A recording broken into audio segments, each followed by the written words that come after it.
नमस्कार मेरे प्यारे साथियों, आप सभी का हृदय से स्वागत है इस जीवन बदलने वाले सफर में, जहां हम मिलकर गौतम बुद्ध की उन गूढ़ और अमूल्य शिक्षाओं को समझेंगे जो इंसान को शर्म, डर और घबराहट की उन अदृश्य जंजीरों से मुक्त कर सकती हैं, जिनमें हम सब कभी न कभी जकड़े जाते हैं। आज की इस कहानी में मैं आपको कोई किताबी ज्ञान या ऊपरी सलाह नहीं, बल्कि बुद्ध के जीवन की एक ऐसी सच्ची घटना सुनाने वाला हूं जो न केवल आपको भीतर से मजबूत बनाएगी, बल्कि अगर आप भी लोगों के बीच बोलने में घबराते हैं, नए लोगों से मिलने में डरते हैं या खुद को दूसरों से कमतर समझकर शर्म और संकोच में जीते हैं, तो ये वीडियो आपके जीवन का, आपकी सोच का और आपकी आत्मा का रुख ही बदल सकती है। इसलिए मेरा आपसे एक विनम्र अनुरोध है, इस कहानी को अपने पूरे मन से, अपनी पूरी चेतना के साथ अंत तक सुने और महसूस करें। अगर आप पहली बार इस चैनल पर आए हैं तो हमारे इस ज्ञान यात्रा के परिवार का हिस्सा बनने के लिए सब्सक्राइब जरूर करें। चलिए शुरू करते हैं उस कहानी से जो हमें अपनी आंतरिक स्वतंत्रता का मार्ग दिखाती है। कहते हैं, इंसान के सबसे बड़े दुश्मन बाहर नहीं, बल्कि उसके अपने ही भीतर होते हैं। शर्म, घबराहट, आत्मसंदेह और असफलता का डर, ये वो अदृश्य जाल है, वो महीन धागे हैं जो हमें खुलकर जीने नहीं देते, हमें अपनी पूरी क्षमता तक पहुंचने से रोकते हैं। कितनी ही बार आपने ऐसा महसूस किया होगा, जब किसी मंच पर आपका नाम पुकारा जाता है तो दिल जोर जोर से धड़कने लगता है, जैसे वो छाती फाड़कर बाहर आ जाएगा। जब आपको कुछ नए और महत्वपूर्ण लोगों के बीच अपनी बात रखनी होती है तो बोलने से पहले ही गला सूख जाता है और शब्द जैसे गले में ही अटक जाते हैं। क्लास में, ऑफिस की मीटिंग में या किसी पारिवारिक समारोह में आपके पास एक बहुत अच्छा विचार होता है, पर आप सिर्फ इसलिए चुप रह जाते हैं कि कहीं कोई आपका मजाक न बना दे, कहीं आप गलत साबित न हो जाएं। और फिर बाद में अकेले में बैठकर आप पछताते हैं कि काश मैंने हिम्मत दिखाई होती। आपको भी ऐसा लगता है? क्या ये आपकी कहानी है? अगर हाँ, तो नीचे कमेंट में हाँ या कैसे लिखें, ताकि मैं समझ सकूं कि आज इस सफर में मुझसे कितने लोग अपने दिल से जुड़ रहे हैं। ये जानने से मुझे भी हिम्मत मिलती है कि हम सब मिलकर इस चुनौती का सामना कर रहे हैं। अब आते हैं उस कहानी पर जो हमें इस जाल से बाहर निकलने का रास्ता दिखाएगी। एक बार जब तथागत गौतम बुद्ध मगध राज्य में भ्रमण कर रहे थे तो उनके प्रवचन सुनने के लिए हजारों की संख्या में लोग इकट्ठा होते थे। उनकी वाणी में ऐसी शांति और ऐसा जादू था कि बड़े बड़े राजा, महाराजा, विद्वान और साधारण जन सभी खिंचे चले आते थे। उन्हीं हजारों लोगों की भीड़ में एक युवक था। उसका नाम था अमृत। अमृत कोई साधारण युवक नहीं था, वो बहुत बुद्धिमान था। उसने शास्त्रों का गहन अध्ययन किया था और उसके भीतर सीखने की और सत्य को जानने की एक तीव्र आग थी। पर उसके व्यक्तित्व में एक बहुत बड़ी कमजोरी थी, एक ऐसी गांठ थी जिसे वो खोल नहीं पा रहा था। वो लोगों के सामने बोल ही नहीं पाता था। जैसे ही वो भीड़ में जाता, उसका आत्मविश्वास रेत की तरह बिखर जाता। किसी बड़े व्यक्ति से बात करते हुए उसके हाथ पैर ठंडे पड़ जाते और पसीना पसीना हो जाता। कोई उससे कोई सवाल पूछ लेता तो उसका गला बैठ जाता, जैसे किसी ने उसकी आवाज ही छीन ली हो। वो अपने मित्रों के साथ भी कभी खुलकर अपने गहरे विचार, अपने सपने, अपनी भावनाएं व्यक्त नहीं कर पाता था। वो हमेशा चुप रहता, बस सुनता रहता। इस वजह से लोग उसे घमंडी या मूर्ख समझते थे, पर असल में वो भीतर ही भीतर घुटता रहता था। कई बार वो रात को अकेले में बैठकर रोता और सोचता, मैं इतना हीन क्यों हूं? मेरे अंदर ऐसी क्या कमी है कि मैं अपनी बात भी नहीं कह पाता? शायद मैं सच में किसी लायक नहीं हूं। क्या आपने भी कभी ऐसा महसूस किया है? दोस्तों, क्या आपने भी कभी अपनी तुलना दूसरों से करके खुद को कमजोर, छोटा या हीन समझा है? अगर हां, तो आज दिल खोलकर कमेंट करें और लिखें, मैं भी। ये स्वीकार करना कि हम ऐसा महसूस करते हैं, बदलाव की ओर पहला कदम है। याद रखिए, यहां हम सब एक दूसरे के साथी हैं। कोई किसी को जज करने वाला नहीं है अमृत अपनी इस आंतरिक पीड़ा से तंग आ चुका था। उसने कई उपाय किए पर कुछ भी काम नहीं आया। तब उसने तय किया, अगर इस संसार में कोई मुझे इस कमजोरी और इस बंधन से बाहर निकाल सकता है तो वो केवल और केवल तथागत बुद्ध ही है। अगले दिन वो एक नए संकल्प के साथ बुद्ध के प्रवचन में पहुंचा। बुद्ध एक कमल पुष्प की तरह शांत, स्थिर और करुणा से भरपूर अपने आसन पर विराजमान थे। हजारों लोगों के बीच एक गहरा, ध्यानपूर्ण सन्नाटा था। हर कोई बुद्ध की अमृत वाणी में डूबा हुआ था। अमृत का दिल फिर से जोर जोर से धड़कने लगा। उसके पैर कांप रहे थे। पुराने डर उसे पीछे खींच रहे थे, पर आज उसने तय कर लिया था कि वो पीछे नहीं हटेगा। जैसे ही प्रवचन समाप्त हुआ, उसने अपनी सारी हिम्मत जुटाई और भीड़ को चीरता हुआ बुद्ध के समक्ष पहुंचा। वो कांपती हुई आवाज में बोला, भगवान बुद्ध, मैं अंदर से पूरी तरह से टूट चुका हूं। मुझ में ज्ञान की प्यास है, पर मैं उसे व्यक्त नहीं कर पाता। मैं लोगों के बीच बोल ही नहीं पाता। जब भी प्रयास करता हूं, एक अनजाना डर, एक गहरी शर्म मुझे जकड़ लेती है। भगवान, ये डर, ये शर्म क्यों आती है? मैं इस बंधन से आजाद कैसे हो सकता हूं? कृपा करके मेरा उद्धार करें। जैसे ही उसने बोलना समाप्त किया, सारी सभा उसकी तरफ देखने लगी। हजारों आंखें उस पर टिक गई। अमृत का चेहरा शर्म और घबराहट से तमतमा कर लाल हो गया। उसे लगा जैसे जमीन फट जाए और वो उसमें समा जाए।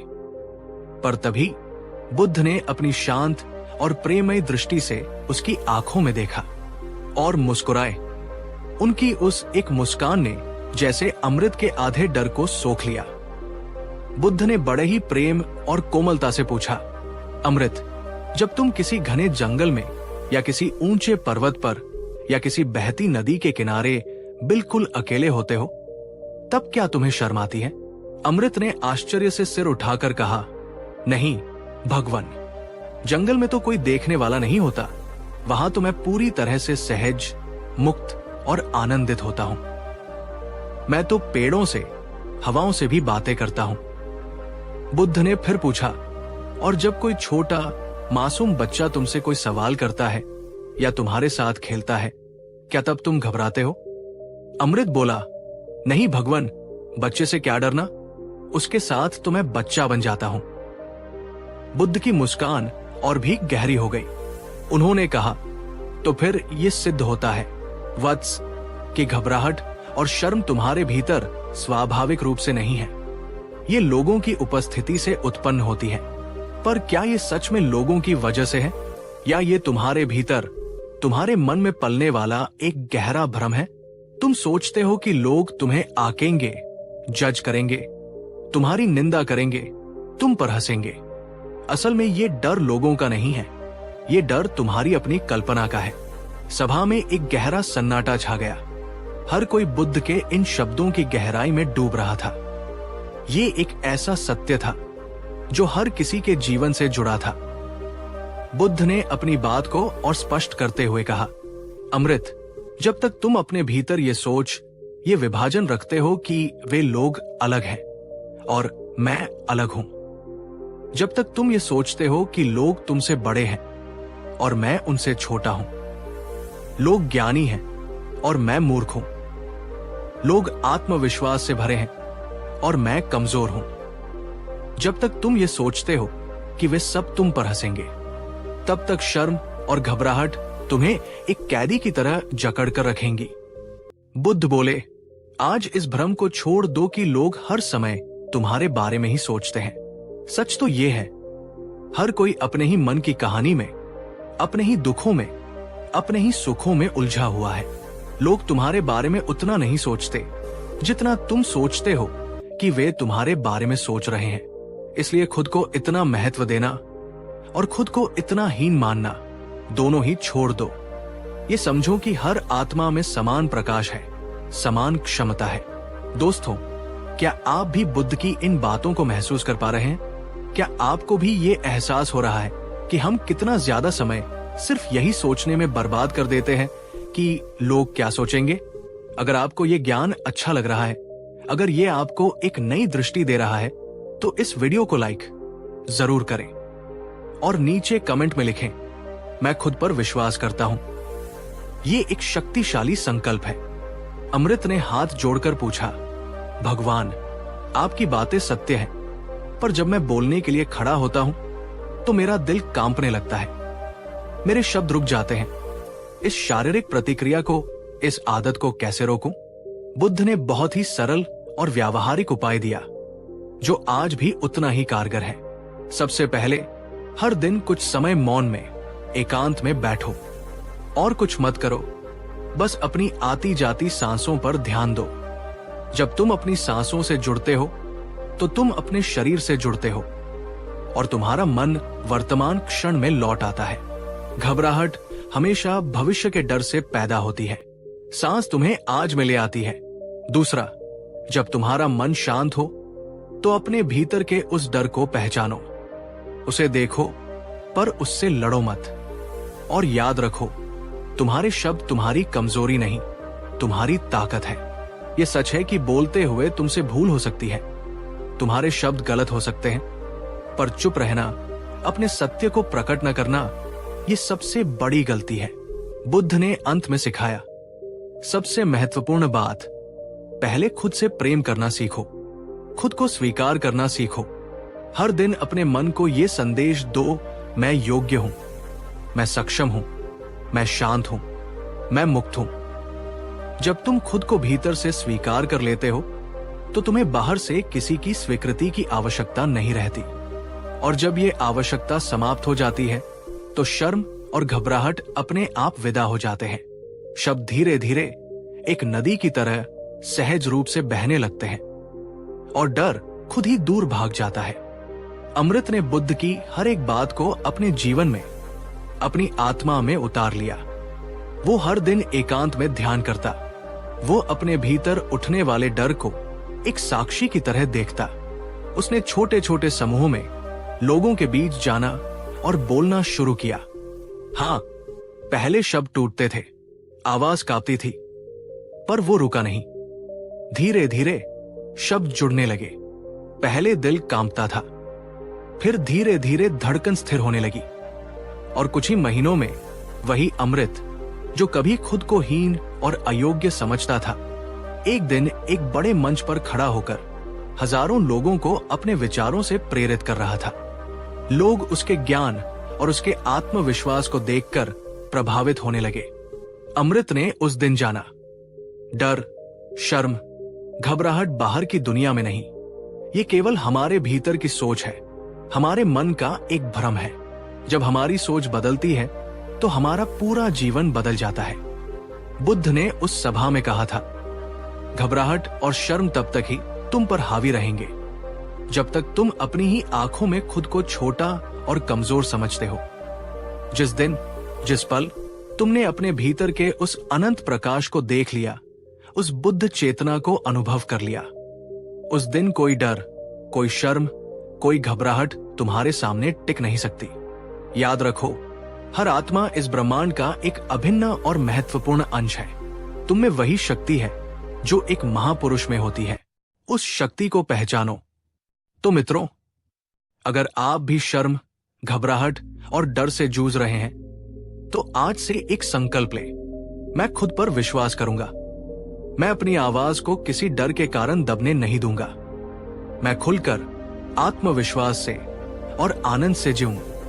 अगर आपको यह कहानी प्रेरणा देती है, अगर ये आपके भीतर एक नई हिम्मत जगाती है, तो अभी इस वीडियो को लाइक करें।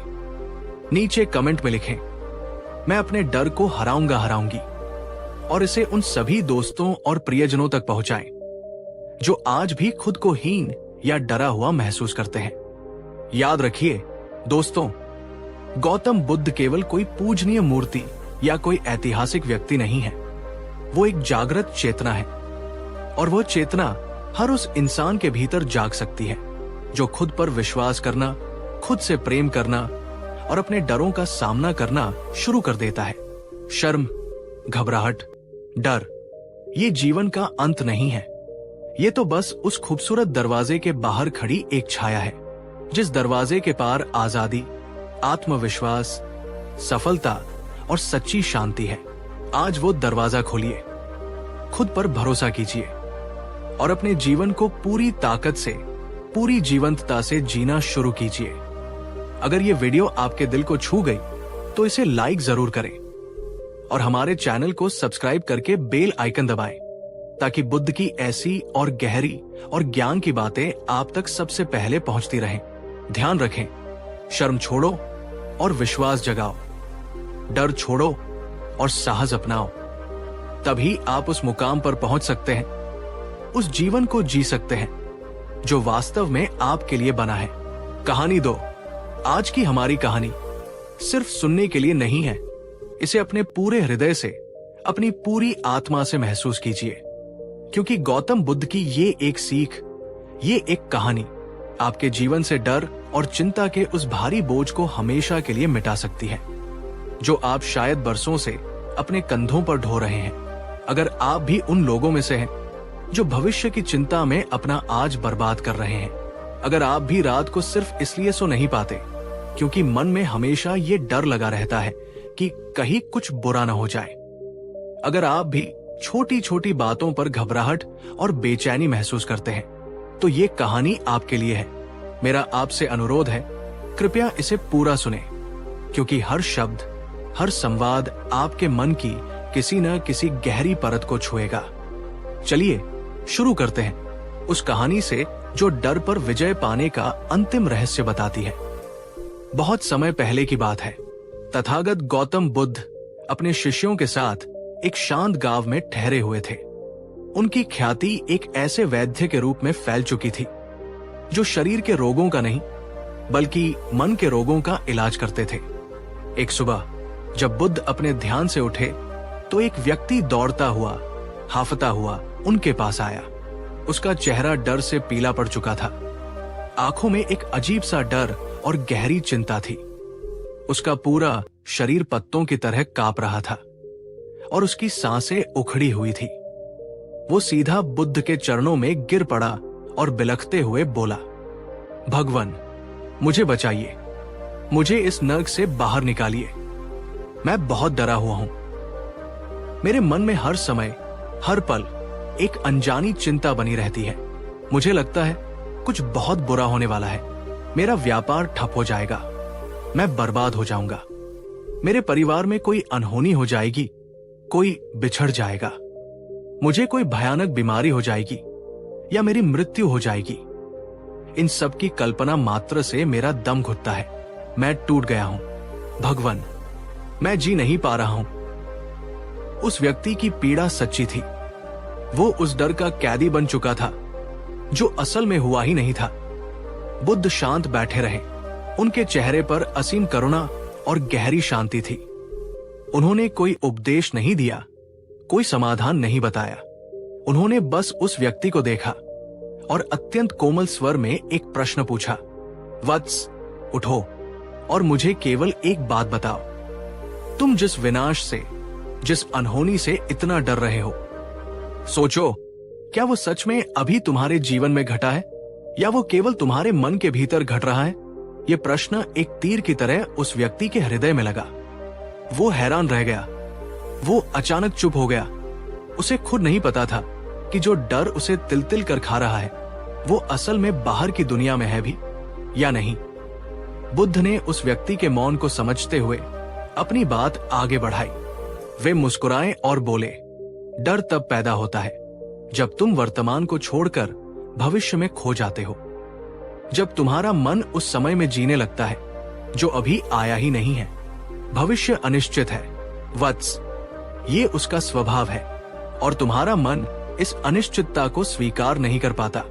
तुम्हारा मन हर चीज पर नियंत्रण चाहता है। वो हर चीज को जानना चाहता है, उसे सुरक्षित करना चाहता है, और जब वो ऐसा नहीं कर पाता तो डर पैदा होता है। बुद्ध ने एक गहरा सांस लिया और कहा, लेकिन एक पल के लिए सोचो, क्या अनिश्चितता के बिना जीवन संभव है? अगर तुम्हें अपने जीवन का हर अगला पल पहले से ही पता हो, तो क्या जीवन में कोई आनंद, कोई रोमांच, कोई आश्चर्य या कोई नई संभावना बचेगी? जीवन एक किताब की तरह हो जाएगा जिसे तुम पहले ही पढ़ चुके हो। अनिश्चितता ही जीवन को जीवंत बनाती है। ये एक अभिशाप नहीं, एक वरदान है। ये सुनकर उस व्यक्ति ने धीरे से अपना सिर झुका लिया। उसे अपनी गलती का एहसास होने लगा था। बुद्ध ने आगे कहा, तुम असल में भविष्य से नहीं डर रहे वत्स, तुम भविष्य की उस काल्पनिक तस्वीर से डर रहे हो जिसे तुम्हारा अपना ही मन बना रहा है। तुम अपने ही मन के बनाए हुए एक बुरे सपने में जी रहे हो, एक ऐसा सपना जिसमें तुम हार रहे हो, तुम गिर रहे हो, तुम टूट रहे हो। पर याद रखो, असल में ये केवल तुम्हारे विचार हैं, ये सच्चाई नहीं है। बुद्ध ने चिंता के स्वरूप को और स्पष्ट करने के लिए एक सुंदर उपमा दी। वे बोले, मान लो एक आदमी एक मजबूत नाव में बैठा है और नाव शांत नदी में सुरक्षित रूप से तैर रही है। मौसम बिल्कुल साफ है और किनारा भी ज्यादा दूर नहीं है, लेकिन वो आदमी हर पल यही सोचकर चिंतित है, कहीं नाव में छेद न हो जाए, कहीं अचानक तूफान न आ जाए, कहीं कोई मगरमच्छ हमला न कर दे, कहीं नाव डूब न जाए। अब बताओ, क्या उसकी ये चिंता उसे किनारे तक पहुंचने में कोई मदद करेगी? नहीं, वो चिंता में इतना डूबा हुआ है कि वो नाव चलाने पर ध्यान ही नहीं दे पा रहा। वो उस सुंदर शांत यात्रा का आनंद भी नहीं ले पा रहा। उसकी चिंता नाव के डूबने का कारण तो नहीं बनेगी, पर वो उसके मन की शांति को जरूर डुबो देगी। बुद्ध ने आगे कहा, ठीक ऐसे ही चिंता कभी कोई समाधान नहीं लाती। चिंता तुम्हारे भविष्य के दुख को कम नहीं करती, वो केवल तुम्हारे आज की शक्ति और तुम्हारे आज के सुख को खत्म कर देती है। चिंता करना ठीक वैसे ही है जैसे किसी और पर फेंकने की नीयत से एक जलते हुए कोयले को अपनी मुट्ठी में पकड़े रहना। वो कोयला किसी और को जलाए या न जलाए, पर तुम्हारी अपनी मुट्ठी जरूर जलती है। चिंता भी एक ऐसी ही आग है जो तुम्हारे ही मन को जलाती है। दोस्तों, अगर आपको बुद्ध की ये बात गहरी और सच्ची लगी है, अगर ये आपके दिल तक पहुंची है, तो नीचे कमेंट में लिखिए, अब मैं चिंता से मुक्त हूं। ये सिर्फ एक वाक्य नहीं, ये आपके मन के लिए एक शक्तिशाली संदेश है। और इस ज्ञान को अपने प्रियजनों के साथ शेयर करना न भूलिए, क्योंकि चिंता आज के युग की सबसे बड़ी महामारी है।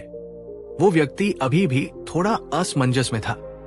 उसने कहा, भगवान, आपकी बातें सत्य है, पर जब डर आता है तो मैं क्या करूं? मेरा मन मेरे काबू में नहीं रहता। बुद्ध ने कहा, यही तुम्हारी सबसे बड़ी भूल है वत्स। तुम डर से लड़ने की, उसे भगाने की कोशिश करते हो। अगर तुम डर से भागते रहोगे तो वो एक शिकारी की तरह तुम्हारे पीछे पीछे आता रहेगा। डर तुम्हारी अपनी ही परछाई की तरह है। जब तक तुम सूरज की तरफ पीठ करके भागते रहोगे, तुम्हारी परछाई तुम्हारे आगे आगे दौड़ेगी और तुम्हें डराती रहेगी। लेकिन जिस पल तुम हिम्मत करके पलटते हो और सूरज, ज्ञान की तरफ मुंह करते हो, तुम्हारी परछाई तुम्हारे पीछे चली जाती है, वो तुम्हारे नियंत्रण में आ जाती है। बुद्ध ने जोर देकर कहा, डर से भागो मत, उसकी तरफ देखो, उसे समझो। डर को समझना ही डर को खत्म करने का एकमात्र उपाय है। अगली बार जब भी तुम्हारे मन में कोई डर उठे तो बस शांत होकर बैठ जाओ और खुद से ये प्रश्न पूछो, ये जो डर मुझे महसूस हो रहा है, क्या ये मेरी कल्पना है या ये एक वास्तविक तात्कालिक सच्चाई है? इस डर के सच होने की संभावना कितनी है? 1% या न के बराबर? और अगर ये सच हो भी गया तो मैं इसका सामना कैसे करूंगा? जब तुम अपने डर का इस तरह विश्लेषण करोगे तो तुम देखोगे कि 99% डर केवल तुम्हारे मन की कहानियां हैं। वे कल्पना के भूत हैं जिनका असलियत में कोई आधार नहीं। उस व्यक्ति के चेहरे पर अब डर की जगह समझ की एक हल्की मुस्कान लौट आई थी। उसे पहली बार ये समझ में आया कि डर से भागना उसे और बड़ा और शक्तिशाली बना देता है। बुद्ध केवल सैद्धांतिक ज्ञान नहीं देते थे, वे व्यावहारिक उपाय भी बताते थे। उन्होंने उस व्यक्ति को एक प्रयोग करने को कहा, आज रात घर जाकर एक शांत कोने में बैठना, एक कागज और कलम लेना और अपने मन में जो भी सबसे बड़े डर है, जो भी चिंताएं तुम्हें सता रही हैं, उन सबको एक एक करके उस कागज पर लिख डालो। व्यापार के डूबने का डर, बीमारी का डर, अकेले रह जाने का डर, मृत्यु का डर, जो भी है सब लिख डालो। फिर हर डर के आगे ये लिखो कि उसमें से कितनी बातें सचमुच हो चुकी हैं और कितनी बातें केवल तुम्हारे मन की बनाई हुई एक बुरी कहानी है। उस व्यक्ति ने बुद्ध की आज्ञा का पालन किया। उस रात उसने अपने सारे डरों को कागज पर उतारा। जब उसने अपनी सूची पूरी की तो वो हैरान रह गया। कागज पर लिखे 10 बड़े डरों में से एक भी ऐसा नहीं था जो उस समय सचमुच घटित हो रहा हो। वे सब भविष्य की नकारात्मक संभावनाएं थी जिन्हें उसका मन बार बार दोहराकर उसे डरा रहा था। अगली सुबह वो फिर बुद्ध के पास आया, पर इस बार उसके चेहरे पर शांति थी। उसने कहा, भगवान, मैं समझ गया, मेरे सारे डर झूठे थे। बुद्ध मुस्कुराए। देखा, डर एक कहानी है जो तुम्हारा मन तुम्हें सुनाता है और चिंता उस कहानी को बार बार दोहराने की आदत है। अगर तुम इस कहानी पर आंख बंद करके विश्वास करोगे तो तुम्हारा डर तुम पर हावी रहेगा।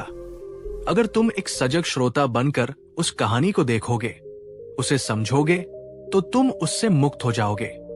चिंता केवल वही होती है जहां तुम्हें लगता है कि तुम्हारा नियंत्रण नहीं है। लेकिन याद रखो, जीवन का हर पल नियंत्रित नहीं किया जा सकता और न ही किया जाना चाहिए। तुम्हारा काम भविष्य को नियंत्रित करना नहीं है।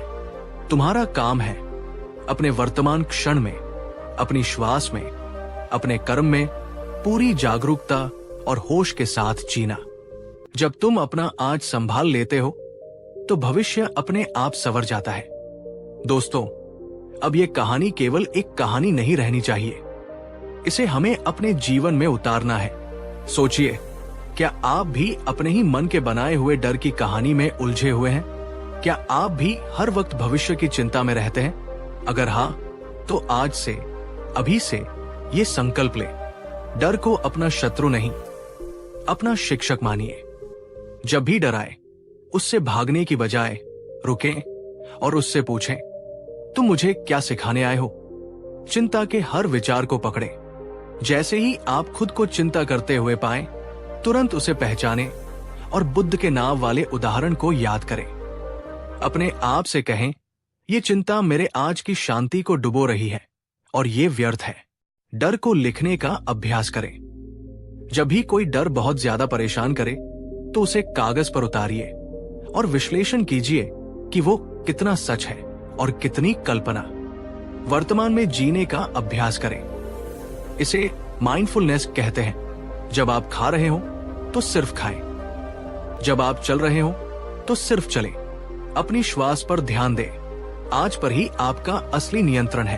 अगर आप तैयार हैं डर और चिंता की इन बेड़ियों को तोड़ने के लिए, तो नीचे कमेंट में लिखिए, मैं डर और चिंता से आजाद हूं। आपका यह संकल्प ब्रह्मांड में एक सकारात्मक ऊर्जा भेजेगा। और इस वीडियो को अपने दोस्तों और परिवार के साथ जरूर शेयर करें, क्योंकि आज के इस तनाव भरे युग में शायद आपकी वजह से किसी और की जिंदगी से भी डर और चिंता का अंधकार मिट जाए। अगर ये कहानी आपको पसंद आई हो तो लाइक करें और ऐसी और प्रेरक कहानियों के लिए हमारे चैनल को सब्सक्राइब जरूर करें। जाते जाते बुद्ध का वही अमर संदेश याद रखिएगा, डर का अंत होता है समझ से, चिंता मिटती है जागरूकता से। गौतम बुद्ध का यही मार्ग है। इसे अपनाओ और देखो जीवन कैसे बदल जाएगा। डर और चिंता केवल मन के बादल है, आप उनसे परे अनंत आकाश है। बादलों को आने जाने दे, आप अपने आकाश स्वरूप में स्थिर रहें। धन्यवाद इस यात्रा में हमारे साथ बने रहने के लिए। फिर मिलेंगे एक नई कहानी, एक नई सीख के साथ। आपका दिन मंगलमय हो, आपके मन में शांति रहे। बुद्ध शरण गच्छामि। कहानी 3। क्या आपके जीवन में भी कभी ऐसा वक्त आया है जब आपको लगा हो कि सब कुछ बिखर रहा है, जब हर दरवाजा बंद नजर आता हो, जब भविष्य एक गहरे अंधेरे कुएं की तरह लगता हो जिसमें कोई रोशनी की किरण नहीं? अगर हाँ, तो ये कहानी, ये संदेश सिर्फ और सिर्फ आपके लिए है। आज हम कोई साधारण कहानी नहीं सुनेंगे। आज हम समय में पीछे चलेंगे और जानेंगे कि जब एक इंसान जीवन के सबसे बुरे दौर से गुजर रहा था तो स्वयं तथागत गौतम बुद्ध ने उसे ऐसा क्या कहा जो न केवल उसकी हिम्मत बना, बल्कि हर आने वाली पीढ़ी के लिए हर बुरे वक्त में हमारी सबसे बड़ी ताकत बन सकता है। इस वीडियो को अंत तक जरूर सुनना, क्योंकि मैं यकीन के साथ कह सकता हूं, ये कहानी आपके सोचने का, आपके महसूस करने का और आपके मुश्किलों से लड़ने का तरीका हमेशा के लिए बदल देगी। बहुत समय पहले की बात है। मगध के विशाल साम्राज्य के एक छोटे से गांव में एक साधारण किसान रहता था। उसका नाम था अजय। अजय कोई आलसी या बेईमान इंसान नहीं था। वो बहुत मेहनती था, पूरी ईमानदारी से अपना काम करता था और अपने परिवार से बहुत प्रेम करता था। लेकिन ऐसा लगता था जैसे उसकी किस्मत हमेशा उसका सबसे कड़ा इम्तिहान लेती रहती थी। उस साल अजय के जीवन में मुसीबतों का पहाड़ टूट पड़ा। पहले महीनों तक बारिश नहीं हुई और उसकी सारी फसल सूखने लगी। उसने दिन रात एक करके कुएं से पानी सींचा, पर उसकी मेहनत नाकाफी रही।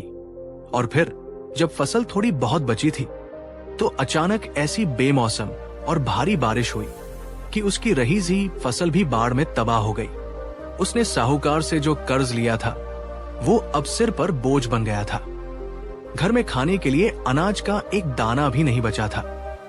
और इन सबसे बड़ी मुसीबत यह थी कि इस चिंता और अभाव में उसकी प्यारी पत्नी गंभीर रूप से बीमार पड़ गई थी। हर ओर से मुसीबतें, घर में बच्चों के भूखे चेहरे, पत्नी की पीड़ा भरी आंखें और दिल में एक गहरा अनजाना डर। अजय हर रात छत को ताकता रहता और सोचता, अब मैं क्या करूं? लगता है सब कुछ खत्म हो गया। ईश्वर भी मुझसे रूठा हुआ है। एक दिन जब वो पूरी तरह से टूट चुका था और आत्महत्या करने का विचार भी उसके मन में आने लगा था, तो गांव में खबर फैली कि शांति और करुणा के सागर भगवान बुद्ध पास के ही एक उपवन में अपने शिष्यों के साथ प्रवचन देने आए हैं। अजय ने सोचा, मरने से पहले एक आखिरी कोशिश करता हूं। क्यों न मैं उनके पास जाऊं? मैंने सुना है उनके पास हर दुख का समाधान होता है। शायद कोई राह मिल जाए। ये सोचकर वो अपने थके हुए कदमों और भारी मन के साथ बुद्ध की ओर चल पड़ा। अजय जब बुद्ध के पास पहुंचा तो उसकी हालत बहुत दयनीय थी। उसकी आंखों में दर्द था, हताशा थी और उसके दिल में घबराहट का एक तूफान उठा हुआ था। वो बुद्ध के चरणों में गिर पड़ा और उसकी रुलाई फूट पड़ी। उसने रोते रोते कांपती हुई आवाज में कहा, भगवान, मेरी दुनिया उजड़ गई। मेरी मेहनत, मेरी फसल, सब कुछ बर्बाद हो गया। मेरे सिर पर कर्ज का भारी बोझ है। मेरी पत्नी बीमार है और मेरे पास उसके इलाज के लिए पैसे नहीं हैं। मैं पूरी तरह से टूट चुका हूं। भगवान, मुझे कोई रास्ता नहीं दिख रहा सिवाय अंधेरे के। कृपया मुझे बताइए, मैं इस बुरे वक्त से, इस पीड़ा के चक्र से बाहर कैसे निकलूं? मैं क्या करूं? बुद्ध ने अपनी आंखें खोली। उनकी आंखों में असीम करुणा और गहरी शांति थी। वे मुस्कुराए, एक ऐसी मुस्कान जो किसी भी घायल हृदय पर मरहम का काम कर सकती थी। उन्होंने अजय को प्रेम से उठाया और अपने पास बिठाया। फिर उन्होंने कहा, वत्स अजय, मैं तुम्हारी पीड़ा देख सकता हूं, पर याद रखो, बुरे वक्त में घबराना तूफान में अपनी नाव को खुद ही डुबोने जैसा है। यदि तुम इस तूफान से बाहर निकलना चाहते हो तो तुम्हें 3 बातें समझनी होंगी। अगर तुमने इन 3 सत्यों को अपने हृदय में उतार लिया तो दुनिया की कोई भी मुश्किल, कोई भी बुरा वक्त तुम्हें हरा नहीं पाएगा। अजय ने अपनी आंखों के आंसू पोंछे और पूरी एकाग्रता से बुद्ध की बातें सुनने लगा। बुद्ध की पहली बात, सब कुछ अस्थाई है। बुद्ध ने अपनी शांत और स्थिर वाणी में कहा, अजय, सबसे पहला और सबसे महत्वपूर्ण सत्य जो तुम्हें याद रखना है वो ये है, इस संसार में सब कुछ बदलता है, कुछ भी स्थायी नहीं है। तुम्हारा ये दुख भी स्थायी नहीं है और तुम्हारा सुख भी स्थायी नहीं था। जैसे रात के बाद दिन का आना निश्चित है, वैसे ही हर अंधेरी रात के बाद आशा की सुबह का आना भी निश्चित है। देखो उस नदी को। बुद्ध ने पास बहती एक छोटी नदी की ओर इशारा करते हुए कहा, उसका पानी निरंतर बह रहा है। जो पानी अभी यहाँ है वो अगले ही पल आगे बढ़ जाएगा। जीवन भी ठीक इसी नदी की तरह है। ये निरंतर बदलता रहता है। जो लोग बुरे वक्त में घबराते हैं और टूट जाते हैं, वे ये भूल जाते हैं कि समय कभी एक जैसा नहीं रहता, वो कभी नहीं रुकता। वे उस पल के दुख को ही अपना स्थायी भाग्य मान लेते हैं। आज तुम्हारे जीवन में मुश्किल है, पर ये हमेशा नहीं रहेगी। तुम्हें बस धैर्य रखना है। हर आती जाती सांस के साथ खुद को ये याद दिलाना है, ये भी गुजर जाएगा। दिस टू शैल पास। बुद्ध के इन शब्दों ने अजय के मन पर गहरा प्रभाव डाला। उसे पहली बार ये एहसास हुआ कि वो अपनी वर्तमान समस्या को ही अपना अंतिम सत्य मान बैठा था। उसकी आंखों में निराशा की जगह उम्मीद की एक छोटी सी चमक आ गई। बुद्ध ने अपनी दूसरी सीख देते हुए कहा, अजय, दूसरा सत्य यह है कि चिंता करना ऐसा है जैसे तुम किसी जलती हुई आग में और घी डाल रहे हो। चिंता तुम्हारी समस्या को कभी नहीं सुलझाएगी, पर वो तुम्हारे मन की शांति, तुम्हारी सोचने की शक्ति और तुम्हारे शरीर की ऊर्जा को जरूर जलाकर राख कर देगी। तुम यहां बैठकर अपनी पत्नी की बीमारी की चिंता कर सकते हो, रो सकते हो, खुद को कोस सकते हो, लेकिन क्या इससे वो ठीक हो जाएगी? नहीं। या फिर तुम चिंता करने के बजाय ये सोच सकते हो कि मैं क्या कर सकता हूं। तुम गांव के वैद्य को बुला सकते हो, जंगल से कोई जड़ी बूटी ला सकते हो, किसी से मदद मांग सकते हो। ये छोटे छोटे कर्म हैं जो समाधान की ओर ले जाते हैं। चिंता तुम्हें कमजोर और निष्क्रिय बनाती है, लेकिन कर्म तुम्हें शक्ति और समाधान की ओर ले जाता है। इसलिए जब भी बुरा वक्त आए तो चिंता में अपनी ऊर्जा व्यर्थ मत करो। अपने मन को शांत करो, जागरूक बनो और खुद से पूछो, इस पल में मैं ऐसा कौन सा एक छोटा सा कदम उठा सकता हूं जो स्थिति को थोड़ा बेहतर बना सके। और फिर बिना परिणाम की चिंता किए वो कदम उठाओ। अजय की घबराहट अब और भी कम हो गई थी।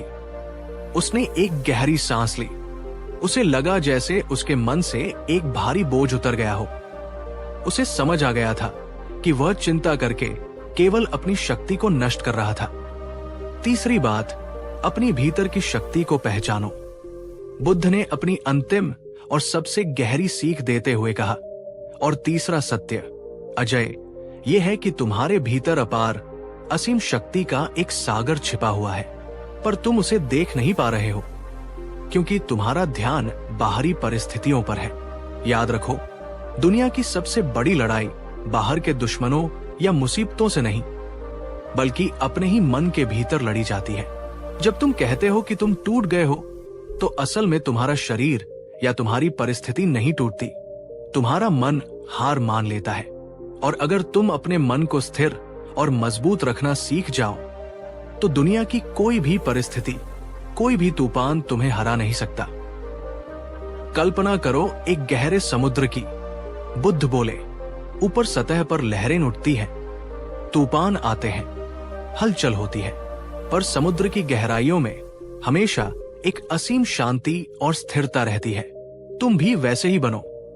तुम्हारे जीवन की सतह पर परेशानियां और चुनौतियां आ सकती हैं, पर अपने मन की गहराइयों में उस शांति और स्थिरता को बनाए रखो। ध्यान और सजगता के अभ्यास से तुम अपने मन की उस गहरी शांति से जुड़ सकते हो। अजय की आंखों में अब डर या निराशा नहीं, बल्कि एक नई दृढ़ता और एक नया आत्मविश्वास था।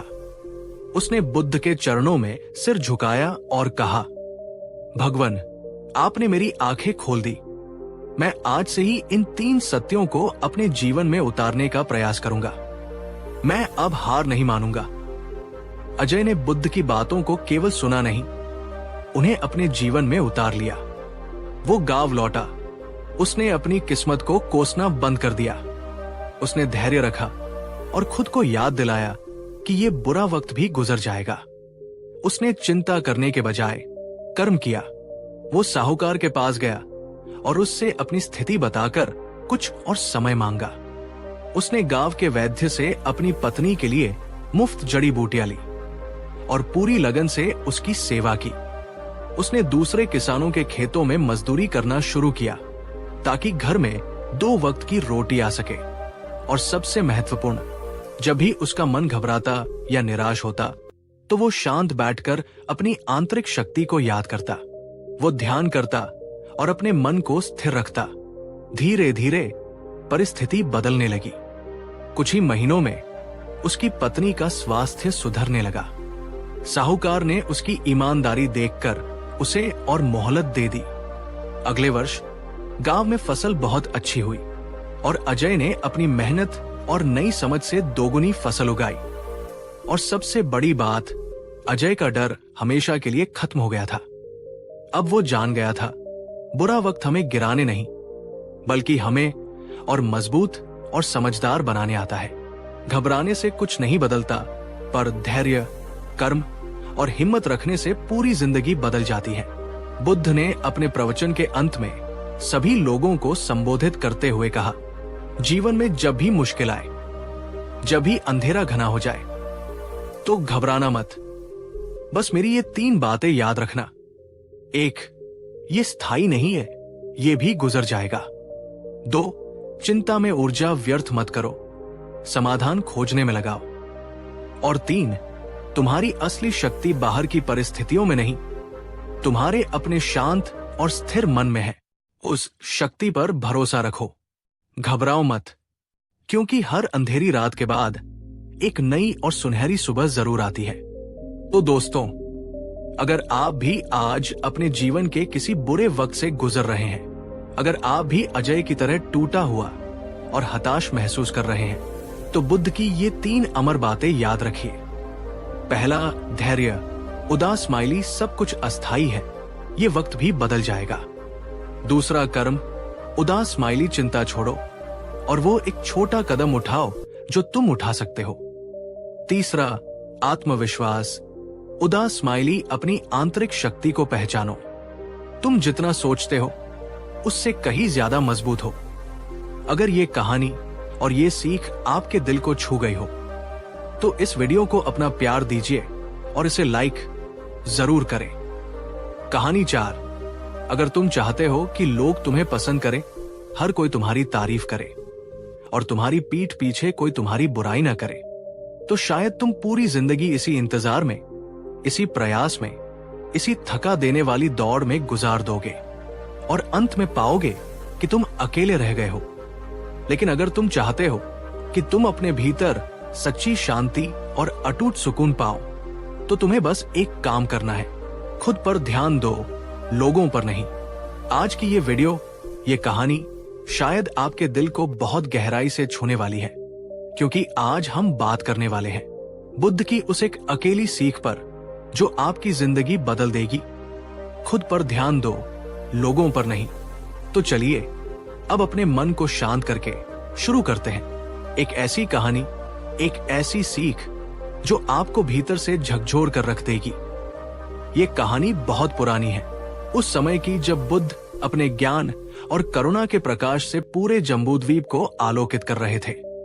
लोग दूर दूर के नगरों और गांवों से उनके पास आते, उनसे अपनी समस्याओं पर सवाल करते, अपने दुखों का समाधान मांगते।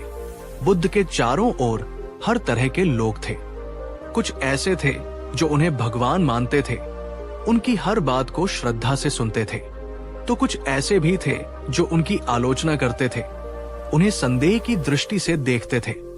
एक दिन जब बुद्ध अपना प्रवचन समाप्त कर चुके थे, तो एक युवक भीड़ से उठकर उनके पास आया। उसकी आंखों में गुस्सा और उलझन साफ झलक रही थी। उसने थोड़े ऊंचे स्वर में कहा, बुद्ध, आप कितने भोले हैं, या शायद दुनिया की हकीकत से अनजान हैं। आप यहाँ बैठकर शांति और करुणा का ज्ञान बांटते रहते हैं, जबकि बाहर की दुनिया तुम्हारे बारे में क्या क्या नहीं कहती। कोई तुम्हें एक भगोड़ा राजकुमार कहता है, कोई तुम्हें धोखेबाज कहता है, कोई ढोंगी कहता है। लोग तुम्हारी पीठ पीछे तुम्हारी निंदा करते हैं, तुम्हारा उपहास उड़ाते हैं, और फिर भी आप यहाँ ऐसे शांत और मुस्कुराते हुए कैसे बैठे रहते हैं?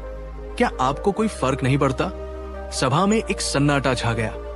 युवक का प्रश्न तीखा था, पर कहीं न कहीं ये वहां बैठे हर व्यक्ति के मन का सवाल भी था। बुद्ध मुस्कुराए। उनकी मुस्कान में न कोई क्रोध था, न कोई पीड़ा, बस असीम शांति और गहरी समझ थी। उन्होंने शांत स्वर में उस युवक से पूछा, वत्स, मैं तुमसे एक प्रश्न पूछता हूं। मान लो कोई व्यक्ति तुम्हारे लिए एक उपहार लेकर आता है, पर तुम उस उपहार को स्वीकार करने से मना कर देते हो। तो बताओ, वो उपहार किसके पास रह जाएगा? युवक ने कुछ पल सोचा और कहा, वो उपहार उसी व्यक्ति के पास रह जाएगा जो उसे लेकर आया था। बुद्ध की मुस्कान और गहरी हो गई। उन्होंने कहा, ठीक इसी प्रकार वत्स, अगर कोई मुझे क्रोध, घृणा, निंदा या अपमान का उपहार देता है और मैं उस उपहार को स्वीकार ही नहीं करता, मैं उसे अपने भीतर नहीं उतरने देता, तो बताओ उस क्रोध, उस घृणा, उस अपमान का मुझ पर क्या असर पड़ेगा? युवक निरुत्तर हो गया। वो चुप हो गया। उसकी आंखों का गुस्सा अब आश्चर्य में बदल चुका था। बुद्ध ने अपनी बात को समाप्त करते हुए वो अमर वाक्य कहा, जो आज की हमारी कहानी का सार है। लोग मेरे बारे में जो सोचते हैं, जो कहते हैं, वो उनका कर्म है, उनकी समझ है, उनकी दृष्टि है। पर मैं कौन हूं? मेरा सत्य क्या है? ये मेरा अपना ध्यान है, ये मेरी अपनी साधना है। अगर मैं हर वक्त दूसरों के शब्दों और विचारों के पीछे भागता रहूंगा, तो मैं खुद को, अपनी शांति को, अपने मार्ग को खो बैठूंगा।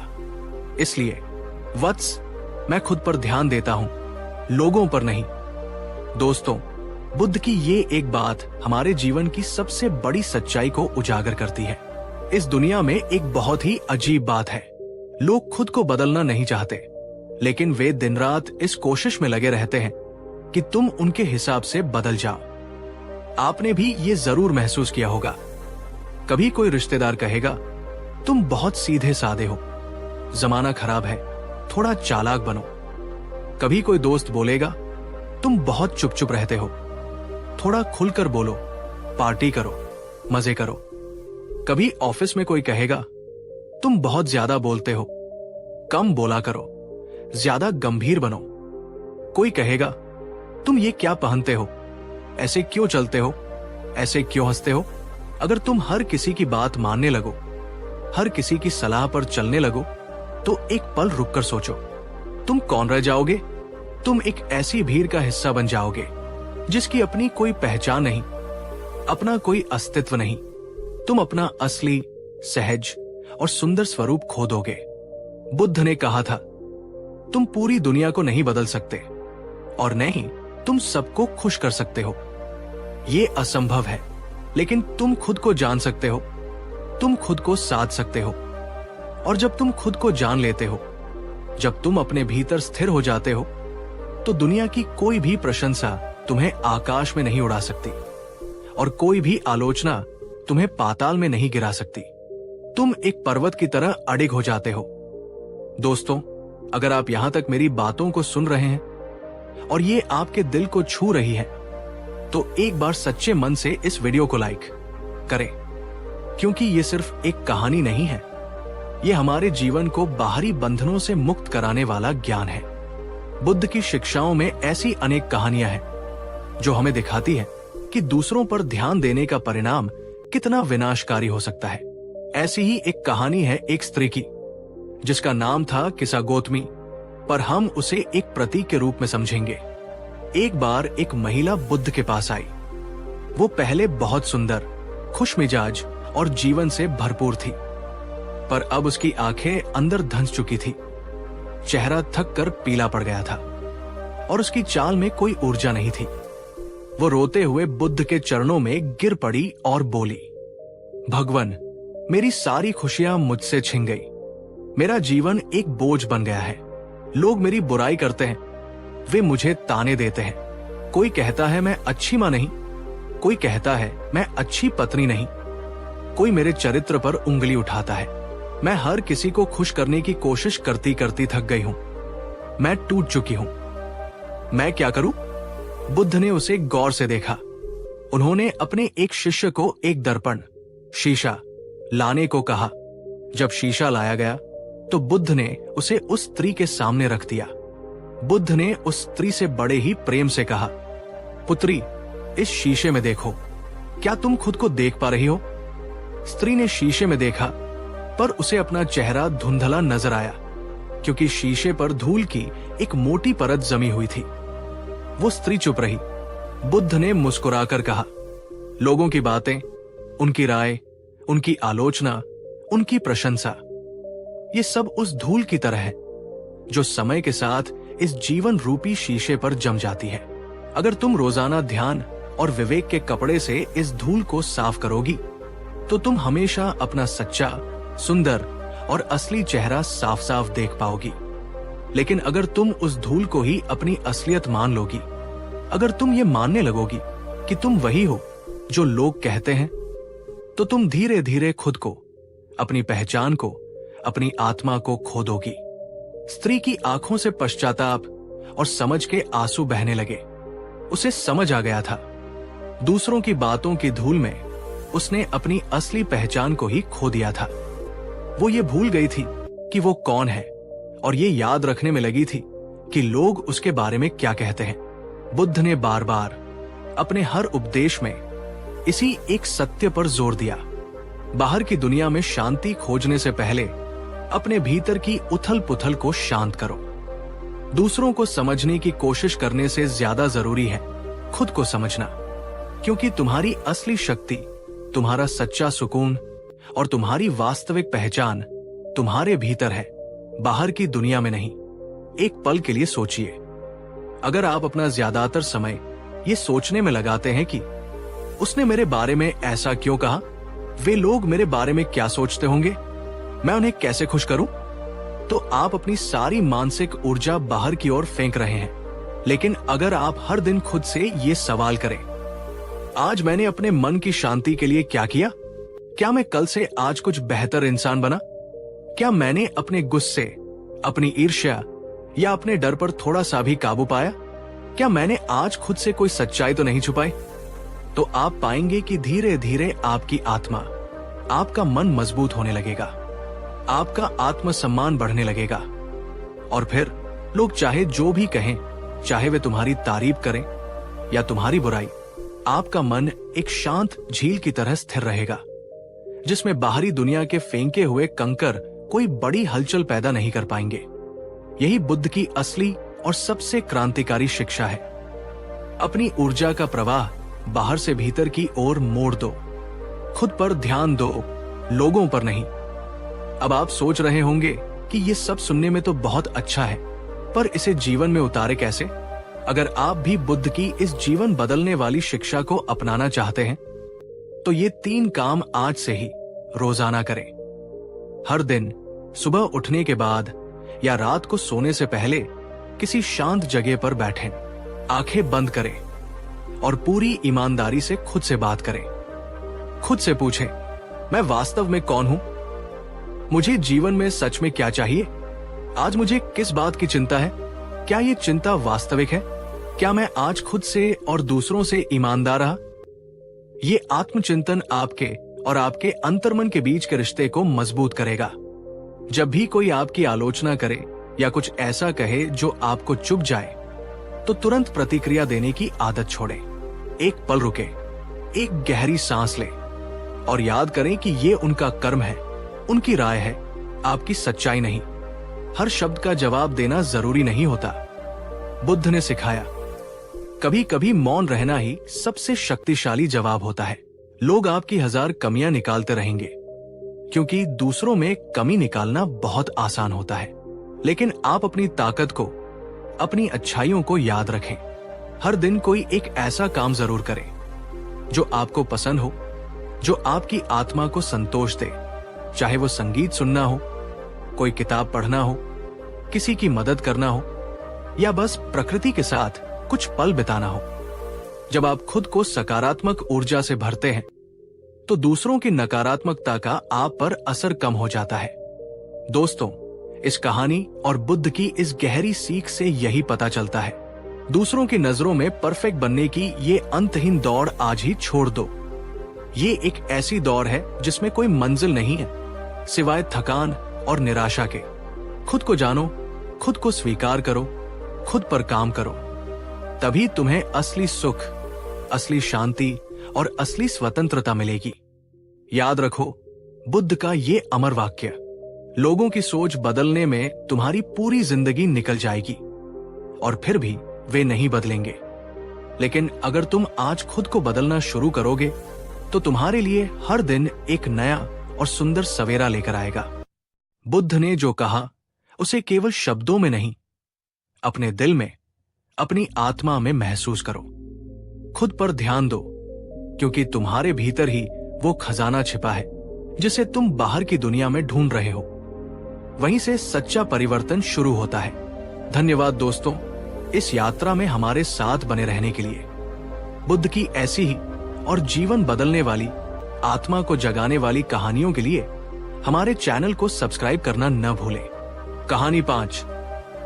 आज एक ऐसी कहानी, एक ऐसी सीख लेकर आया हूं जो शायद आपके सोचने का तरीका बदल देगी, आपके टूटे हुए हौसले को फिर से जगाएगी और आपको बताएगी कि जब तक आप अपने पैरों पर खड़े नहीं होते, जब तक आप अपनी लड़ाई खुद लड़ना नहीं सीखते, तब तक दुनिया का कोई भी रास्ता आपके लिए नहीं खुलता। ये कहानी है तथागत भगवान गौतम बुद्ध की उस अमर प्रेरणा की, जो आज भी उतनी ही सच्ची है जितनी हजारों साल पहले थी। अगर आपको लगता है कि आप जीवन में अकेले हैं, अगर आपको लगता है कि कोई आपकी मदद नहीं कर रहा, अगर आप किसी सहारे की तलाश में हैं, तो ये वीडियो आपके लिए है।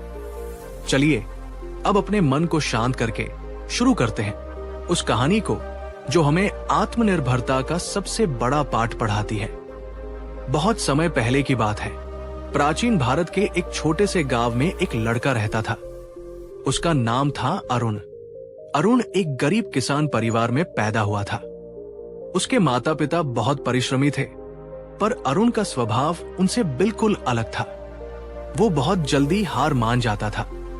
उसके जीवन में जब भी कोई छोटी सी भी मुश्किल आती, कोई चुनौती सामने खड़ी होती, तो वो प्रयास करने के बजाय वहीं बैठ जाता, रोने लगता और शिकायत करने लगता। वो हमेशा कहता, ये मुझसे नहीं होगा, ये बहुत कठिन है, कोई मेरी मदद क्यों नहीं करता, कोई मुझे सहारा क्यों नहीं देता। उसके पिता, जो एक अनुभवी और समझदार किसान थे, उसे अक्सर समझाते, बेटा, जीवन एक खेत की तरह है। अगर तुम बीज बोकर मेहनत नहीं करोगे तो कोई और तुम्हारे लिए फसल नहीं उगाएगा। उसकी माँ भी उसे प्यार से कहती, बेटा, जब तक तू खुद खड़ा नहीं होगा, कोई तुझे उठाने नहीं आएगा। दुनिया उसी का साथ देती है जो अपना साथ खुद देता है। लेकिन अरुण को ये बातें समझ में ही नहीं आती थी। उसे लगता था कि उसके माता पिता उसे समझते नहीं, वे कठोर हैं। एक दिन जब अरुण अपने पिता के साथ खेत में काम कर रहा था, तो उसका पैर एक पत्थर से टकराया और वो गिर पड़ा। उसके घुटनों में गहरी चोट लगी और खून बहने लगा। वो वही जमीन पर बैठकर जोर जोर से रोने लगा। आसपास काम कर रहे कुछ लोग उसकी ओर आए। उन्होंने देखा, पर किसी ने उसे हाथ पकड़कर नहीं उठाया। वो चिल्लाता रहा, कोई मुझे उठा लो, मुझे दर्द हो रहा है। लेकिन सबने बस दूर से एक ही बात कही, चोट लगी है, पर तुम्हारे पैर सलामत है, खुद खड़े होने की कोशिश करो। अरुण, खुद खड़ा हो जा, तभी तुझे आगे का रास्ता दिखेगा। ये सुनकर अरुण को बहुत गुस्सा आया। उसे लगा कि ये पूरी दुनिया कितनी बेरहम और मतलबी है, कोई किसी की मदद क्यों नहीं करता। वो मन ही मन सोचने लगा, मैं इतना अकेला क्यों। उस दिन के बाद वो अंदर ही अंदर और भी ज्यादा टूटता जा रहा था। उसने प्रयास करना ही छोड़ दिया था। कुछ दिनों बाद गांव में एक खबर आग की तरह फैल गई। शांति और करुणा के सागर स्वयं भगवान बुद्ध गांव के पास के एक शांत वन में अपने शिष्यों के साथ ठहरे हुए हैं। लोग कह रहे थे, बुद्ध जिसके जीवन में आते हैं उसका जीवन बदल जाता है। उनकी वाणी में जादू है, उनके दर्शन मात्र से दुख दूर हो जाते हैं। अरुण ने जब ये सुना तो उसके निराश हृदय में भी उम्मीद की एक छोटी सी किरण जगी। उसने सोचा, शायद बुद्ध ही मुझे कोई रास्ता दिखाएंगे, शायद वे मेरी मुश्किलें अपनी किसी दैवीय शक्ति से खत्म कर देंगे, शायद वे मुझे कोई ऐसा सहारा देंगे जिसकी मुझे हमेशा से तलाश रही है। ये सोचकर वो उसी समय वन की ओर चल पड़ा, नंगे पांव, अपने घायल घुटनों के दर्द को सहते हुए। लेकिन आज उसके दिल में एक उम्मीद थी। जब वो वन में पहुंचा तो उसने देखा कि वहां हजारों लोगों की भीड़ है। सब पूर्ण शांति और श्रद्धा से बैठे हुए बुद्ध के प्रवचन को सुन रहे थे। बुद्ध एक ऊंचे स्थान पर एक वटवृक्ष के नीचे शांत भाव से विराजमान थे। उनकी आंखें बंद थी और उनका चेहरा इतना शांत, इतना करुणामय था, जैसे पूरा संसार उनकी उस गहरी शांति में समा गया हो। अरुण भी चुपचाप एक कोने में भीड़ में जाकर खड़ा हो गया। थोड़ी देर बाद बुद्ध ने अपनी आंखें खोली और उनकी दृष्टि जैसे पूरी सभा को एक साथ देख रही थी। उन्होंने अपना प्रवचन आरंभ किया और उनके पहले ही शब्द जैसे सीधे अरुण के लिए थे। बुद्ध बोले, जीवन में हम सभी को सहारे की आवश्यकता महसूस होती है, पर याद रखो, जब तक तुम अपने पैरों पर दृढ़ता से चलना नहीं सीखोगे, दुनिया का कोई भी रास्ता तुम्हारे लिए नहीं खुलेगा। अरुण ये सुनकर चौंक गया। उसे लगा जैसे बुद्ध ने उसके दिल की बात, उसकी सबसे बड़ी पीड़ा को सुन लिया हो। भीड़ में से उसने अपनी सारी हिम्मत जुटाई और कांपती हुई आवाज में पूछा, भगवान, मैं बहुत कमजोर हूं, मैं बार बार गिर जाता हूं। लोग कहते हैं खुद खड़ा हो, पर मैं कैसे खड़ा हूं? मुझे तो कोई रास्ता ही नहीं दिखता सिवाय अंधेरे के। पूरी सभा की नजरें अरुण पर टिक गई, पर आज उसे शर्म नहीं, बल्कि अपने प्रश्न का उत्तर पाने की तीव्र इच्छा थी। बुद्ध मुस्कुराए। उनकी मुस्कान में पिता जैसी ममता और गुरु जैसा ज्ञान था। वे बोले, वत्स, एक बात को गहराई से समझो। जब एक शिशु जन्म लेता है तो उसे भी चलना नहीं आता। वो पहले घुटनों के बल चलता है, फिर किसी चीज को पकड़कर खड़ा होने की कोशिश करता है। वो 1000 बार गिरता है, उसे चोट लगती है, वो रोता है, पर उसकी माँ उसे हर बार उठाकर खड़ा नहीं करती। वो उसे प्रोत्साहित करती है, पर चलने का प्रयास तो उसे स्वयं ही करना पड़ता है। अब सोचो, अगर वो बच्चा गिरने के डर से या चोट लगने की पीड़ा से प्रयास करना ही छोड़ दे, तो क्या वो कभी चलना सीख पाएगा? नहीं। ठीक इसी तरह जीवन के इस सफर में जब तक तुम गिरोगे नहीं, जब तक तुम्हें चोट नहीं लगेगी, तुम मजबूत कैसे बनोगे? बुद्ध ने आगे कहा, तुम रास्ता तब देख पाते हो जब तुम अपने पैरों पर खड़े होते हो। लेटे लेटे या बैठे बैठे तो केवल जमीन ही दिखती है, क्षितिज नहीं। सहारा ढूंढते रहोगे तो जीवन भर एक बैसाखी के सहारे चलने वाले अपाहिज की तरह कमजोर ही बने रहोगे। बुद्ध के ये शब्द किसी उपदेश की तरह नहीं, बल्कि एक वैद्य की औषधि की तरह थे, जो सीधे अरुण के मन की बीमारी पर असर कर रहे थे। उसकी आंखों से आंसू तो अब भी आ रहे थे, पर ये निराशा के नहीं, बल्कि आत्मबोध और पश्चाताप के थे। उसे लगा जैसे किसी ने उसके मन पर पड़ी वर्षों की धूल और जालों को साफ कर दिया हो, उसकी मन की गांठ खोल दी हो। उसी दिन, उसी पल उसने ये दृढ़ संकल्प लिया, आज से मैं किसी सहारे की प्रतीक्षा नहीं करूंगा। आज से मैं खुद पर भरोसा करूंगा। वो गांव लौटा। इस बार उसके चेहरे पर निराशा नहीं, बल्कि एक शांत दृढ़ता थी। उसने खेत में अकेले काम करना शुरू किया। जब वो गिरता तो रोता नहीं, बल्कि मुस्कुराकर खुद से कहता, ये एक और सबक था, और फिर से उठ खड़ा होता। जब उसे दर्द होता तो वो उसे अपनी ताकत बनाता, ये सोचकर कि ये दर्द उसे मजबूत बना रहा है।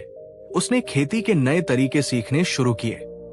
वो अनुभवी किसानों के पास जाता, उनसे सवाल पूछता और उनकी सलाह पर अमल करता। उसने अपनी छोटी सी जमीन पर इतनी मेहनत की, इतनी लगन दिखाई, जो गांव में किसी ने पहले कभी नहीं देखी थी। धीरे धीरे उसकी मेहनत रंग लाने लगी, उसकी काबिलियत बढ़ने लगी, उसकी समझ गहरी होने लगी।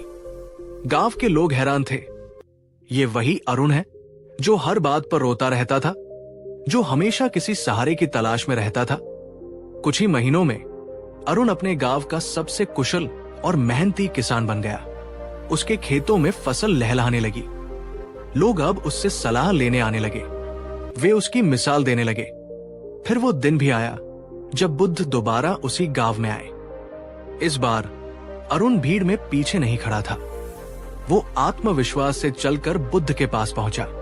उसने उनके चरणों में अपना सिर झुकाया और कृतज्ञता भरे स्वर में कहा, भगवान, आपने उस दिन जो कहा था, अपने पैरों पर चलना सीखो तभी रास्ते खुलेंगे, उस एक वाक्य ने मेरा जीवन बदल दिया। आज मैं समझ गया हूं कि असली सहारा बाहर नहीं, हमारे अपने भीतर होता है।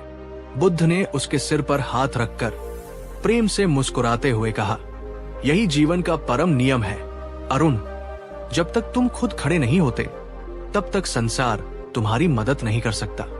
याद रखो, दूसरों का सहारा, दूसरों की मदद सिर्फ तब तक ही काम आती है जब तक तुम खुद प्रयास करते हो। अगर तुमने खुद पर भरोसा करना छोड़ दिया तो पूरी दुनिया की ताकत भी मिलकर तुम्हें नहीं बचा सकती। साथियों, ये कहानी सिर्फ अरुण की नहीं है, ये हम सब की कहानी है। आज के इस प्रतिस्पर्धी युग में हम सब कभी न कभी जीवन के किसी न किसी मोड़ पर गिरते हैं। हमारी हिम्मत टूटती है, हमारा दिल टूटता है, हमारी नौकरी छूटती है, हमारा व्यापार डूबता है, और तब हमें लगता है कि कोई हमें उठाए, कोई हमें सहारा दे। हम अक्सर अपनी समस्याओं के लिए दूसरों पर निर्भर हो जाते हैं, अपने माता पिता पर, अपने दोस्तों पर, अपने जीवन साथी पर, या फिर सरकार और समाज पर। हम उम्मीद करते हैं कि कोई आएगा और हमारी जिंदगी को ठीक कर देगा। लेकिन बुद्ध की ये अमर सीख हमें झकझोर कर ये याद दिलाती है, खुद चलना सीखो तभी रास्ते खुलेंगे। अपने पैरों पर खड़े हो जाओ, तभी तुम इस दुनिया की चुनौतियों का सामना कर सकते हो। एक पल के लिए सोचिए, अगर एक छोटा बच्चा ये सोचकर चलना सीखने से डर जाए कि वो गिर जाएगा, तो वो जिंदगी भर दूसरों पर निर्भर रहेगा।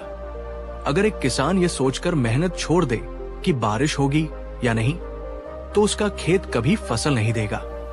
और अगर आप ये सोचकर प्रयास करना छोड़ दें कि कोई आपकी मदद करेगा, तो आप कभी भी अपनी असली क्षमता को नहीं पहचान पाएंगे। इसलिए चाहे आपके जीवन में कितनी भी मुश्किलें क्यों ना आए, चाहे आप 1000 बार क्यों न गिरो, उठो, अपने घावों को सहलाओ, उनसे सीखो, लेकिन चलते रहो। जिंदगी की यही सबसे बड़ी और कड़वी सच्चाई है। गिरने से नहीं डरना चाहिए, रुक जाने से डरना चाहिए, क्योंकि रुका हुआ पानी भी सड़ जाता है। दोस्तों, ये कहानी आपको कैसी लगी? क्या इसने आपके दिल के किसी कोने को छुआ? क्या आप भी कभी जीवन के उस मोड़ पर पहुंचे हैं जहां आपको लगा कि अब आप हार मान चुके हैं? मैं आज आपसे एक बहुत ही व्यक्तिगत सवाल पूछना चाहता हूं। नीचे कमेंट में पूरी ईमानदारी से बताना, क्या आपके जीवन में कोई ऐसा लक्ष्य या कोई ऐसा सपना है जिसे आपने सिर्फ इसलिए छोड़ दिया है क्योंकि आपको लगता है कि आप अकेले उसे पूरा नहीं कर सकते, या आपको किसी के सहारे की जरूरत है? और अगर बुद्ध की ये सीख सुनने के बाद आप उस सपने को फिर से जीने का, अपने पैरों पर खड़े होकर उसे पूरा करने का संकल्प लेना चाहते हैं, तो इस वीडियो को एक लाइक जरूर करो, ताकि ये प्रेरणा, ये हिम्मत और भी लाखों लोगों तक पहुंचे। इसे शेयर करो उस दोस्त के साथ, उस भाई बहन के साथ जो आज किसी मुश्किल में है, जो निराश होकर बैठ गया है, ताकि उसे भी ये समझ आ जाए, जब तक तुम अपने पैरों पर नहीं चलोगे कोई रास्ता नहीं खुलेगा। और हां, अगर आप चाहते हैं कि मैं आपके लिए हर दिन बुद्ध की ऐसी ही गहरी, सच्ची और जीवन बदलने वाली कहानियां लाता रहूं, तो हमारे चैनल को सब्सक्राइब करना मत भूलो। जाते जाते याद रखिए, बुद्ध ने ये नहीं कहा कि दूसरों की मदद मत लो, उन्होंने कहा दूसरों पर निर्भर मत रहो। मदद लेना और निर्भर रहना, इन दोनों में बहुत बड़ा अंतर है। बुद्ध ने कहा था, कोई तुम्हें उठाने नहीं आएगा जब तक तुम खुद उठने की हिम्मत नहीं दिखाओगे। इसलिए आज से, अभी से ये संकल्प लीजिए, मैं गिरूंगा पर मैं फिर उठूंगा, मुझे चोट लगेगी पर मैं उसे अपना पदक बनाऊंगा, मैं अकेला चलूंगा पर मैं मजबूत बनूंगा, मैं रुकूंगा नहीं, मैं झुकूंगा नहीं। क्योंकि जब तुम अपने पैरों पर चलना सीख लेते हो, तभी रास्ते खुद ब खुद खुलने लगते हैं, तभी ये पूरा ब्रह्मांड तुम्हारी मदद करने के लिए आगे आता है। तो दोस्तों, अभी इस वीडियो को लाइक करो, कमेंट करके अपनी राय बताओ और इस ज्ञान को फैलाओ, क्योंकि शायद आपके एक शेयर से किसी की टूटी हुई हिम्मत फिर से जुड़ जाए और किसी की जिंदगी बदल जाए।